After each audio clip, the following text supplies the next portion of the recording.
We tend to think of luxury as something frivolous, something we can do without. But for the millions of people employed in this industry, luxury is anything but frivolous.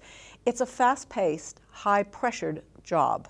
And here to tell us more about it is INSEAD Assistant Professor of Organizational Behavior, Frederic Godart. Frederic, welcome back to INSEAD Knowledge. Thank you. Luxury is also something that's extremely sensitive to what goes on in the world. Yes. The Japan earthquake, nuclear reactor issues. What do you think the impact could be right now? Japan is a major consumer of luxury goods. I doubt anybody there's really thinking about it at the moment. Yes, absolutely. I mean, you know, it's luxury industry goes well when everything goes well, and when you have like all these tragic events unfolding, now this is the last thing people think about. That being said, the impact is going to be huge on the industry and all the related industries. If you look at the evolution of shares today, you can see that all the big luxury groups are going down dramatically. LVMH, PPR. Let's hope for the best about all these events. Now, if you look at the future, it seems that China is going to be an extremely important market in the future, and there were forecasts that showed that China could be the biggest luxury market in the world by 2020 and would represent around 44% of the global consumption of luxury goods. 44%? 44%. Wow. That's, is that based on population or population, and also an appetite for luxury goods from the Chinese middle class, which is growing and rising. The luxury goods industry seems to have recovered from the economic crisis. Are prices beginning to come down to adjust to what people are willing to pay? Not really. I mean, it's still very stable. Now the question is about who is going to buy those goods, and so high net worth individuals are back basically because of the economic recovery. So they are the main customers, the main consumers of this kind of goods. But the wannabes who are buying these things with their credit cards are probably not buying them these days. Yes, exactly. Consumption models are changing. You mentioned some of the pressures about having to come up with a new collection and obviously wanting to stay ahead of the pack. But now you have this phenomenon of fast fashion. Absolutely. The Zaras and the H&Ms of the world, and I'm speaking now specifically of fashion. Within what, a month? So the impact so far is unclear. It doesn't seem to hurt the big designer labels. In a way, it even helps them because it diffuses whatever the trends are to the general audience or the main or the larger pool of customers. At the same time, there are sometimes legal issues such as can you copy a dress, a pattern, and so on and so forth. So right now, it's not clear where all this is heading, but potentially it's good for everybody.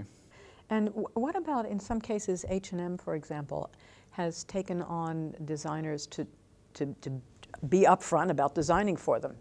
What's in it for the designer with this? I guess a lot of money, but... Yeah, so for example, if you take the H&M and Lanvin example, you might wonder, why would they do that?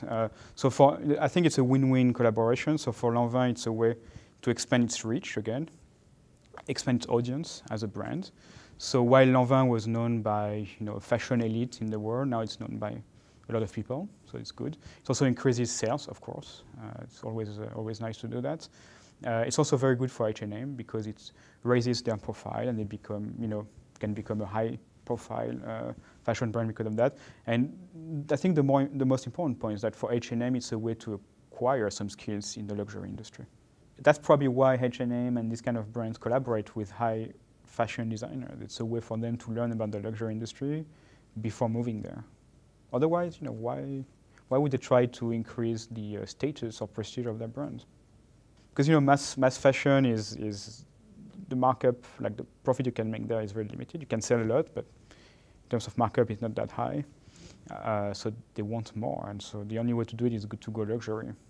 But they probably have the cash to do it. I mean, Zara, they have the cash, absolutely. Inditex makes a fortune. So Zara could buy Hermes easily. Really, I would do that, frankly. What are some of the biggest challenges, and what are some of the biggest opportunities that you might see in the next, 2 to 3 years? I can talk about trends, and so trends are always threats and opportunities. So you have the well-known trends, like the fact that you will have more computers everywhere, meaning that you will sell online and use social media and this kind of thing. So this is a trend that we're sure is going to happen. Think about Richemont's acquisition of Net-a-Porter or this kind of events. And that's one thing, so we know it's going to happen. The other thing is Asia, of course, the rise of Asia, the rise of China in particular. This is going to happen. Now there are trends that are a little bit unclear. So I mentioned like two of them. One is this convergence between, or blurred lines or blurred boundaries between genders. So usually watchmaking is for men, fashion is for women. Now more and more men buy fashion, more and more women buy watches. Convergence there.